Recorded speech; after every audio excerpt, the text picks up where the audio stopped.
This is Heavy Thrash and my production channel at YouTube. And today we're here to talk about Wild Dogs as a part of US Power Metal Month. Now Wild Dogs are definitely one of the earliest US Power Metal bands, being one of the first bands to be signed to Shrapnel Records, which was Mike Varney's label. And Wild Dogs has released about 3 full-length albums. I'm not gonna count the last one as a actual Wild Dogs. That's just a fucking Matt McCourt solo album. So, of course, Matt McCourt is of course one of the original Wild Dogs singer, alongside with guitar player Jeff Mark, the late bass player Danny Kurth,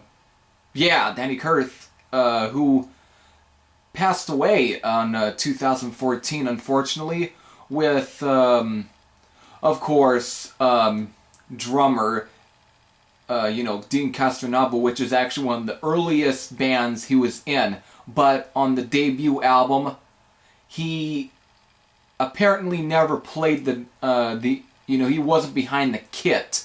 According to Wikipedia, it was Black and Blue drummer Pete Holmes. So really, not Dean Castronovo wouldn't show up until the next 2 releases by Wild Dogs.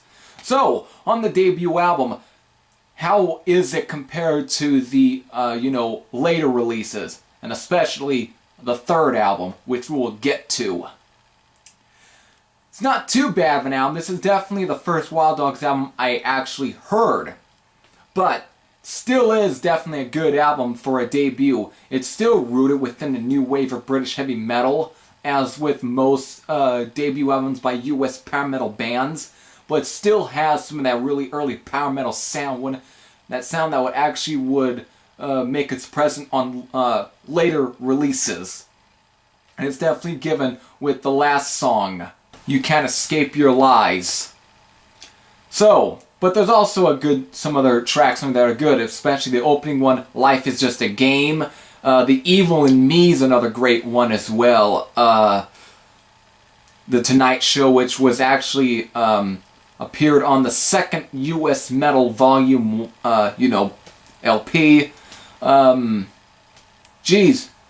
Another good one on here as well is Two Wrongs, which is actually more hard rockin' songs on here, alongside Born to Rock and I Need a Love. Another one on here that's actually pretty good is Take Another Prisoner, which is actually the most ballady song on here, since it starts off with Jeff Mark just shredding on the guitar a bit. It's just him before it just breaks into a very melodic track, and it's definitely the most melodic song on this album. The whole album is definitely filled with some great youthful headbangers as well. There's just something about this album that tends to actually do for me. There's a lot of that just tends to work for me.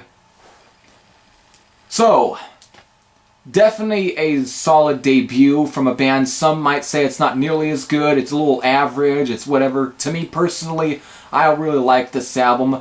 Maybe just as much as the album after, but probably not as much as the one that would come. Not after this album, but the one after the next album. So, after this, Pete Holmes would leave the band and would then be replaced by technical drummer guru Dean Castronovo. So, that's coming later.